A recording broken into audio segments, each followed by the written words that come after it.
રાજકોટ જિલ્લાના ધોરાજી નગરપાલિકા town hall ખાતે ભાજપ અગ્રણીઓ, તાલુકા પંચાયત તંત્ર, પોલીસ તંત્ર, મામલતદાર તંત્ર, નગરપાલિકા તંત્ર, પ્રાંત કચેરી તંત્ર અને ધોરાજીની આમ જનતા તથા ભાજપના ધારાસભ્ય મહેન્દ્ર પાડલિયાએ અને ભાજપના કાર્યકર્તાઓ આગેવાનોની ઉપસ્થિતિમાં આજે ધોરાજી અને ઉપલેટા તાલુકાના વિકાસના કામો માટે આપણા પોરબંદર સાંસદ એવા મનસુખભાઈ માંડવિયાની વજરોલ ઉપસ્થિતિમાં ઈ લોકાર્પણ ઈ ખાતમુહૂર્ત કાર્યક્રમ યોજાયો હતો, જેમાં ધોરાજી અને ઉપલેટા તાલુકાના 70 જેટલા કામો, જેમાં 41 જેટલા કામો ખાતમુહૂર્ત અને 29 જેટલા અને 69 કરોડના ખર્ચનું ઈ લોકાર્પણ કરાયું હતું, જેમાં આંગણવાડી અને ફાટક મુક્તનું ખાતમુહૂર્ત કરાયું હતું અને રાજ્ય સરકાર અને કેન્દ્ર સરકાર દ્વારા જે લોકોની સુખાકારી માટે કામ કર્યા છે તેના ગુણગાન મહેન્દ્રભાઈ પાડલિયાએ કર્યા હતા। મારું નામ રવિ માકડિયા, રાજકોટ જિલ્લા ભાજપ મહામંત્રી। આજરોજ ધોરાજી ખાતે ઉપલેટા ધોરાજી વિધાનસભાના ઉપલેટા નગરપાલિકા, ભાયાવદર ધોરાજી નગરપાલિકા, ઉપલેટા તાલુકા અને ધોરાજી તાલુકાના વિકાસના કામોના ખાતમુહૂર્ત અને લોકાર્પણ આજે 6,636 લાખ રૂપિયાના અંદાજિત રકમમાં આજે કરવામાં આવ્યા। આજે વિકાસની વાત કરીએ તો દેશના અને યશસ્વી વડાપ્રધાન સાહેબના એક વિકાસ યાત્રા કે જેવી જરૂરિયાતો લોકોની હોય એ મુજબની અંદર જેવી પ્રશ્નોની રજૂઆત થાય એ પ્રમાણેના કામો ચાલુ છે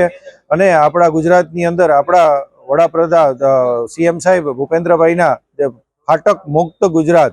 તો પણ ફાટકનું આજે ખાતમુહૂર્ત કરવામાં આવ્યું કે બ્રિજનું અને ઘણા બધા વિકાસના કામો આજે ખાતમુહૂર્ત અને લોકાર્પણ પ્રસંગે આપણા કેન્દ્રીય મંત્રી મનસુખભાઈ માંડવિયા સાહેબ અને લોકપ્રિય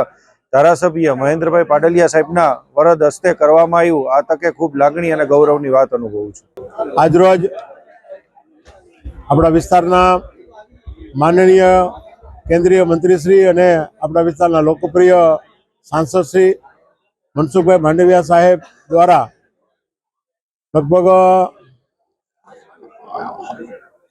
71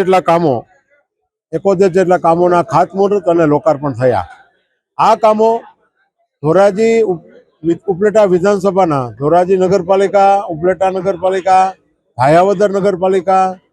અને ઉપલેટા તાલુકો અને ધોરાજી તાલુકાના વિવિધ કામોનું ખાતમુહૂર્ત અને લોકાર્પણ આજે થયું અને વિશાળ સંખ્યાની અંદર લોકો ઉપસ્થિત રહ્યા। આજે માનનીય મનસુખભાઈ માંડવિયા સાહેબની પ્રેરક ઉપસ્થિતિને કારણે એક અલગ પ્રકારનો ઉત્સાહ અને આનંદનું વાતાવરણ જોવા મળ્યું, કારણ કે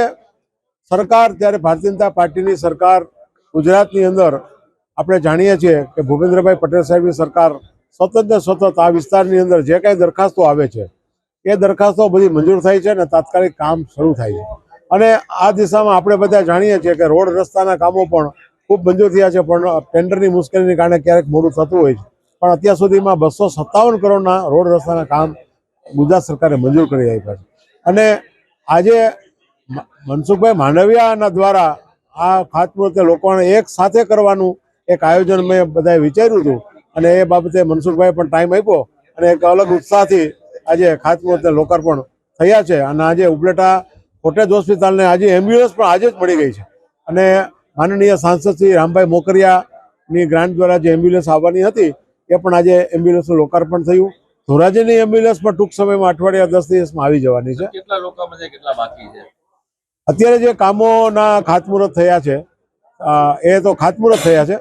અને કેટલાક કામો, દાખલા તરીકે ધોરાજીની અંદર ઘણા કામો લગભગ માનો ને કે 10 કરોડના કામો અત્યારે પ્રગતિમાં છે અને એમાં કોઈ કામ પૂરા થવામાં, કોઈ પ્રગતિમાં છે। એવી રીતે ભાયાવદરની અંદર લગભગ 11 કરોડના કામ આજે જે ખાતમુહૂર્તને લોકાર્પણ થયા પહેલાના એ પણ કામો પ્રગતિમાં છે અને કેટલાક લોકાર્પણ થયા છે। એવી રીતે અલગ અલગ સમયે જે કામ પૂરા થતા જાય છે એ પ્રમાણે એના લોકાર્પણના કાર્યક્રમો થતા હોય છે। એ બાબતે અવારનવાર મને રજૂઆતો મળે છે અને હું અવારનવાર કલેક્ટરશ્રી અને જિલ્લા આપણા ભૂસ્તર અધિકારી જે જીઓલોજીસ્ટને પણ રજૂઆત કરું છું અને એ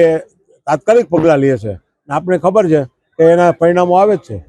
જીડીસી ન્યૂઝ સાથે વિપુલ ધામેચા, ધોરાજી।